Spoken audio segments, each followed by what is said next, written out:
Have you had quails before? So by chance I discovered some in my local supermarket and I was like, you know what? Let's figure something out. Let's try to cook something here. The goal was to use ingredients that everybody has at home. So I figured let's keep it rustic. Let's keep it simple. I ended up with mustard fried quail and let me show you how to do it. And in case you didn't know, this is what quail looks like, obviously without the feathers. So we're going to season and marinate these with mustard, obviously, salt, and freshly ground pepper. The initial idea was to dunk these in hot oil so they can deep fry whole the way they are, but I ran into some technical difficulties and we kind of switched up at the last second. I'll show you later on. Went ahead and gently massaged the quail with mustard and the seasoning here. Make sure that it's all covered in it, and then if you feel you need to add more once it's all sitting there, you can go ahead and do so. I definitely did so. Had some fresh dill in my fridge, took that out, and we're gonna mix this with sour cream. So I went ahead and just rough chopped the dill. At this point I didn't know exactly what I was gonna do with this sauce and what direction it was gonna take, but I pressed on. Now if you don't have dill, tarragon might be a good substitute, or maybe fennel. That might actually work. They all have this sort of anise profile to them.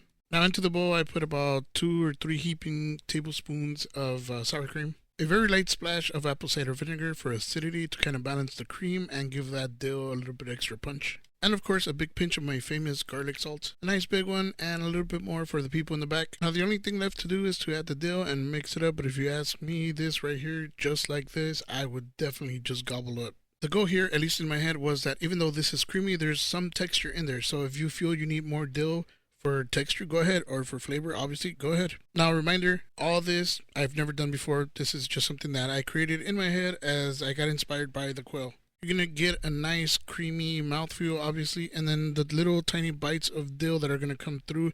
The acidity is going to punch that up, and the garlic salt is just underneath, kind of playing, directing this little orchestra that we have here. Now, while all this was happening in the background, I had some potatoes going, so I prepped about 4 or 5 potatoes so that we can do mashed potatoes. Once they were nice and fork tender, I went ahead and added a few knobs of butter, added a big pinch of that garlic salt. I heard this does wonders for your breath, and a little bit more for the people in the back, and a good splash of that good old heavy cream. Now again, I'm keeping this very, very simple. Nothing crazy, nothing special going on here, just very simple ingredients that you might have at home. But remember, simplicity is very delicious. I quote unquote cheated here with the emulsion blender, but I love how easy it is and the texture that it gives it. Now texture here is going to be similar to the sour cream, but it's going to have the little almost grittiness of the potato because I left it rustic, plus rich and creamy. As for the bird, I last second decided to spatchcock it. Now this only took about 2.5, maybe 3 minutes per side, and we're actually only looking for the golden brown color because these are so small they would actually cook through very fast. So once you have them looking like this, you can go ahead and take it out, let it rest for a minute